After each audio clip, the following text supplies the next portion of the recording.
భారత communist party railway Koduru నియోజకవర్గం సర్వసభ్య సమావేశము ఈరోజు నిర్వహించడం జరిగింది.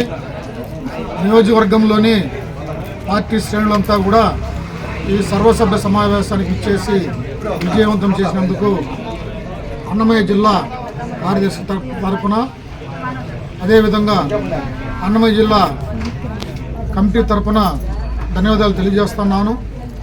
ముఖ్యంగా ప్రస్తుతం జరుగుతున్నటువంటి సార్వత్రిక ఎన్నికల్లో బీజేపీ మతోన్మాద శక్తులను ఓడించాలని, ఇండియా కూటమిని గెలిపించాలని మొత్తం భారతదేశంలో ఉండేటువంటి కమ్యూనిస్ట్ పార్టీ శ్రేణులు, లెఫ్ట్ పార్టీలు, అభ్యుదయ కాముకులంతా కూడా సమర ఉత్సాహంతో రంగంలో దిగాలని పార్టీ ఆల్ ఇండియా కమిటీ ఇచ్చిన పిలుపు మేరకు ఈ సమావేశం నిర్వహించడం జరిగింది.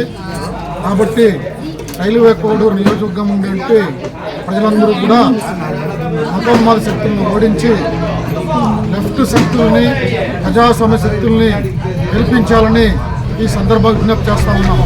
ముఖ్యంగా రైల్వే కోడూరు నియోజకవర్గంలో అన్నమయ్య ప్రాజెక్టు కానీ, అదేవిధంగా ఇక్కడ ఉండేటువంటి ఈ గాలేరు నగిరి ప్రాజెక్టును కానీ పూర్తి చేయాలని, అట్లనే కరువు మండలాలుగా ఉండేటువంటి ముఖ్యంగా రైల్వే కోడూరు చుట్టుపక్కల ఉండేటువంటి మండలాల్లో కరువు మండలాలకు ప్రభుత్వం ఇవ్వాల్సినటువంటి సబ్సిడీలని వెంటనే ఇవ్వాలని ఈ యొక్క సర్వసభ్య సమావేశం డిమాండ్ చేస్తూ ఉంది.